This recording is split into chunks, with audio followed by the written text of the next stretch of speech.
بسم اللہ الرحمن الرحیم۔ دوستو، قربانی اللہ رب العالمین کی ایک بہت عظیم ترین عبادت ہے۔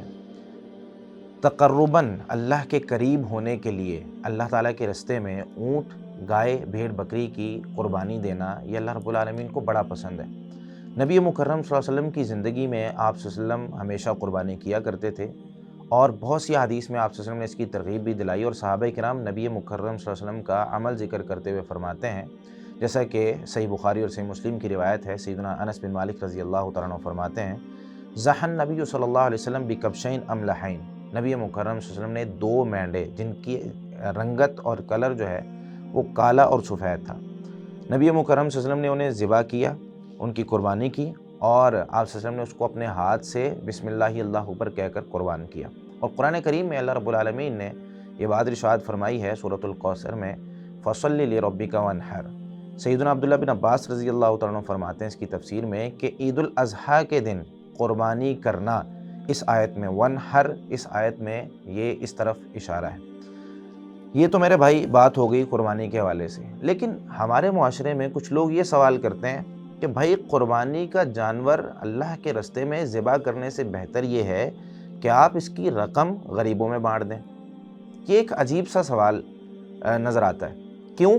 اس کے پیچھے جو لاجک ہے یا اس کے پیچھے جو نظریات ہمارے پائے جاتے ہیں وہ اس طرح کے ہیں کہ یہ جو لوگ ہیں جو بات کرتے ہیں یہ نہ غریبوں کی مدد کرتے ہوئے کہیں نظر آتے ہیں، انہوں نے صرف غریبوں کا سہارا لے کر یہ جو بات ہے یہ ہمارے مسلمانوں میں عام کرنی ہوتی ہے۔ اب اگر ہم لاجیکلی دیکھیں تو کیا ایسا ممکن ہے کہ ہم اللہ رب العالمین نے ہم پر جو مختلف عبادات فرض کی ہیں تو ہم ایک عبادت کو چھوڑ کر دوسری عبادت کی طرف آ جائیں، ایک کی نفی کریں، اس کا انکار کر دیں اور کہیں کہ اس کی جگہ یہ عبادت کر لیں؟ ایسا کوئی نہیں کہتا۔ اور خاص طور پر جب انہیں کہا جائے، یہ کہتے ہیں بھائی نماز چھوڑ دو، آپ جو ہے غریبوں کی مدد کرو، حج چھوڑ دو، حج کے پیسے جو ہیں اس سے غریبوں کی مدد کرو، قربانی چھوڑ دو، اس سے غریبوں کی مدد کرو۔ ہر جگہ پہ غریبوں کی مدد کرنی ہے تو باقی عبادات بھی اللہ نے فرض کی ہیں۔ کہ اللہ تعالیٰ کو پتہ نہیں تھا کہ بندوں کی یہ نیڈز بھی ہیں اور یہ ضروریات بھی ہیں؟ اگر انہیں یہ کہا جائے نا کہ ماں کو چھوڑ دو، باپ کی خدمت کرو، یتیم کے بجائے ایک غریب کو کھانا کھلا دو، بیوہ عورت کی کفالت سے بہتر ہے کہ ایک غریب اسٹوڈنٹ کو کتابیں لے دو، مسکین مریض کے علاج سے بہتر ہے کہ کسی مظلوم کی مدد کر دو، تب یہ کہیں گے بھائی یہ کیا کہہ رہے ہیں آپ؟ مطلب ایک نیکی کو کرنے کے لیے آپ دوسری نیکی کو چھوڑ رہے ہیں؟ تو ایسا کہیں بھی ممکن نہیں ہوتا۔ اللہ رب العالمین نے ہم پر جو نیکی فرض کی ہے اس کے کئی ایک مقاصد ہیں۔ وہ اس لیے نہیں ہے کہ ہم صرف جو ہے وہ پیسے کا ضیاع کرتے ہیں۔ ایک گوشت کھانا، اگر غریب کو آپ پیسے دیتے ہیں، کیا غریب اس سے گوشت خریدے گا؟ کیا غریب اپنی عام ضروریات کو پورا کرنا اس کو ترجیح نہیں دے گا کہ گھر میں کوئی اور چیز، بچوں کی ضروریات ہیں، کوئی اور ضروریات ہیں، وہ ان کو ترجیح دے گا؟ اور جسم میں جو گوشت کی ضرورت ہے، ہمارے جو ریڈ بلڈ سیلز ہیں اس کو کس قدر جو ہے وہ گوشت چاہیے، ہمیں پروٹین کتنی چاہیے ہوتی ہے، کیا غریب کبھی بھی گوشت کے ذریعے اپنی پروٹین کو پورا کرتا ہے؟ اللہ رب العالمین نے یہ ایک نظام بنایا دنیا کا کہ آپ کی ضروریات کو اللہ رب العالمین نے پورا کرنا۔ اور اگر آپ یہ بات کرتے ہیں نا کہ بھائی قربانی کے پیسوں کے یعنی قربانی کرنے کے بجائے اس کے پیسے غریب کو دے دوں، تو آپ یہ اعتراض یا یہ سوال دوسری چیزوں پر کیوں نہیں کرتے؟ جب بڑے بڑے برانڈز کے لوگ جوتے پہن رہے ہوتے ہیں، جب آئی فون کو لوگ خرید رہے ہوتے ہیں، جب بہت مہنگے مہنگے موبائلز خریدتے ہیں، تب کیوں نہیں کہتے آپ کہ بھائی پیسے غریبوں کو دے دو؟ جب بڑے بڑے شادی ہالز میں شادی ہو رہی ہوتی ہے اور بہت انواع و اقسام کے کھانے وہاں پہ بانٹے جا رہے ہوتے ہیں، تب آپ کیوں نہیں کہتے کہ یہ الفاظ؟ جب 7 اسٹار ہوٹلز میں بیٹھ کر میٹنگز ہو رہی ہوتی ہیں کہ غریبوں کو کس طریقے سے چلایا جائے، اس ملک کی حکومت کو کس طریقے سے چلایا جائے، تب ہم بات نہیں کرتے کہ بھائی یہ پیسے غریبوں پر لگ جانے چاہیے اور ہم ایک عام کسی کے گھر کے اندر بیٹھ کے بھی میٹنگ کر سکتے ہیں؟ لیکن ہمیں خیال تبھی آتا ہے جب اسلامی عبادات ہو رہی ہوتی ہیں، جب شاعر اسلام لوگ مسلمان ادا کر رہے ہوتے ہیں، ہم تب کہتے ہیں کہ اس وقت غریب کی مدد کرو۔ میرے بھائی، قربانی اللہ رب العالمین کی ایک ایسی نعمت ہے کہ اگر ہم غور کریں تو اس میں صرف غریب کی مدد ہی ہوتی ہے، صرف غریب کی مدد ہے۔ آپ دیکھیں قربانی کا جانور پالتا کون ہے؟ ایک غریب پالتا ہے۔ پھر اس جانور کو کھلانے کے لیے جو گھاس وغیرہ اگایا جاتا ہے وہ بھی ایک غریب اگاتا ہے۔ پھر اس میں جو باقی چیزیں اس کے اخراجات میں لگتی ہیں وہ بھی ایک غریب شخص اٹھاتا ہے۔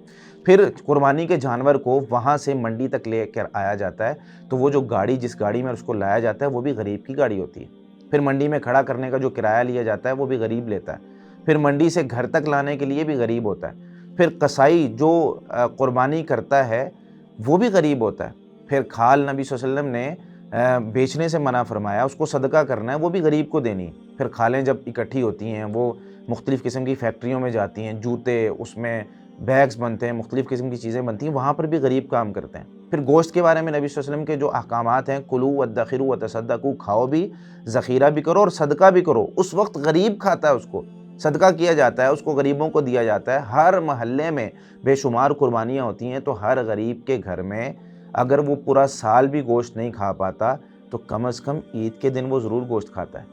تو میرے بھائی، ہم کون سی لاجک استعمال کر رہے ہیں اور کون سی چیزیں ہم کون سی باتیں استعمال کرتے ہیں اور ہم کہتے ہیں کہ بھائی ٹھیک ہے، غریب کو اس کے پیسے دے دو اور قربانی نہ کرو. عبادت کا ہم نے مفہوم ہی بدل دیا. بھائی غریب کی مدد کرنے کے لیے کیا باقی چیزیں ہمیں اللہ رب العالمین نے ہر کام کے لیے ایک بندہ پیدا کیا ہوا ہے کہ بھئی اس نے فلاں کام کرنا ہے، اس نے فلاں کام کرنا ہے. اگر ایک ہی انسان پوری دنیا کی ذمہ داری لے کر بیٹھ جائے اور ایک ہی انسان پوری دنیا کے معاملات کو حل کرنے کے لیے بیٹھ جائے تو کبھی نہیں ہوگا. اسی لیے کہا گیا ہے بھائی زکوٰۃ جب لوگ ادا نہیں کر رہے ہوتے، اسلام نے زکوٰۃ کا نصاب رکھا ہے. زکوٰۃ کے معاملات دیے ہیں کہ بھائی اگر کسی شخص کے پاس اپنی ضروریات سے مال زیادہ ہے اور اتنا زیادہ ہے اس کے پاس کہ وہ پورا سال مال کھا رہا ہے، پھر بھی اس کی ضروریات سے زیادہ پڑا ہوا ہے، اپنے آپ پر خرچ کرے، اپنے بیوی بچوں پر خرچ کرے، ماں باپ پر خرچ کرے، اپنی ضروریات کی چیزیں لے، پھر بھی اس کے پاس مال زیادہ ہے، پورا سال پڑا رہا ہے، اتنا مال زیادہ ہے پورا سال پڑا رہا ہے. اب اسلام نے کہا بھائی اس میں سے 2.5% اپنے کسی قریبی رشتہ دار کو دے دے. تو یہاں پر ہم لوگ ان چیزوں پر بات نہیں کرتے کہ بھائی غریب کو مال دینا اور غریب پر صدقہ کرنا، اسلام نے اس کا حکم دیا ہے اور کہا ہے کہ تمہارا مال اس سے پاکیزہ ہوگا، غریب پر صدقہ کرو، غریب پر خرچ کرو. لیکن ایک عبادت کو بدل کر ہم غریب کی طرف، اور ہمارے مسلمان بیچارے انہیں بھی پتہ نہیں ہوتا، وہ کہتے ہیں ہاں یار بات تو لاجک کی ہے، بات تو لاجک کی ہے کہ غریب کی مدد کر دو. میرے بھائی ایسے بھی غریب کی مدد ہو رہی ہے، کبھی کبھی کسی عالم کے پاس بیٹھ کر کبھی مسئلہ بھی پوچھ لیا کریں. تو اللہ رب العالمین ہمیں جو عبادت جہاں جیسے جتنی کرنے کا اللہ رب العالمین نے حکم دیا ہے، ہم وہی عبادت وہاں ویسے اتنی ہی کریں، اس میں کوئی رد و بدل نہ کریں. اللہ جانتا ہے کہ یہ جو مشین اللہ نے بنائی ہے، یہ جو انسان بنایا ہے، اس کو کہاں کیسے کس طریقے سے چلانا ہے اور اس پر کون سی عبادات فرض کرنی تھی، کون سی عبادات نفل رکھنی تھی اور کس طریقے سے اس کی جو ہے نا وہ جسم کو لے کر چلنا تھا. اللہ رب العالمین ہمیں یہ مسئلہ سمجھ کر عمل کرنے کی توفیق عطا فرمائے اور بے شمار جتنی ہو سکے. اور میرے بھائی کئی لوگ تو اللہ تعالیٰ کے راستے میں ان دنوں میں قربانیاں لوگوں میں تقسیم کرتے ہیں کر کے کہ یار غریبوں تم کھاؤ بہت زیادہ، اور لوگ دسترخوان جو ہیں وسیع کرتے ہیں کہ یار عید والے دن کم از کم تمام لوگ گوشت کھا سکیں. تو میرے بھائی ہم دوسری طرف اگر دیکھیں، صرف پاکستان کی حد تک 177 ملین سگریٹ ڈیلی یوز ہوتا ہے. یہ وہ ہے جو کاؤنٹنگ میں ہے، یعنی جس کو جو ہے نا شمار کیا گیا ہے. اس کے علاوہ جو لوگ بغیر جو ہے نا کاغذی کارروائی کے سگریٹ لیتے اور بناتے اور بیچتے ہیں، وہ تو اس کے علاوہ ہیں. تو یہ صرف سگریٹ کی بات ہے، باقی چیزوں کی طرف ہم نہیں جا رہے. کتنی نشاور چیزیں استعمال ہوتی ہیں، کتنی نقصان دہ چیزیں استعمال ہوتی ہیں، اور کتنے جو ہے نا وہ لوگ جو ہیں وہ میک ڈونلڈس، KFC یا بڑے بڑے ہوٹلز یا برانڈز میں جا کر جو ہے وہ خرچے کرتے ہیں، وہ ہم سامنے لا ہی نہیں رہے. صرف اتنی سی بات ہے کہ اللہ رب العالمین کی فرض کردہ عبادت کو یا اللہ رب العالمین کی جو بھی اللہ کا حکم ہے اسے بدلنے کی کوشش نہ کریں. جزاکم اللہ خیرا.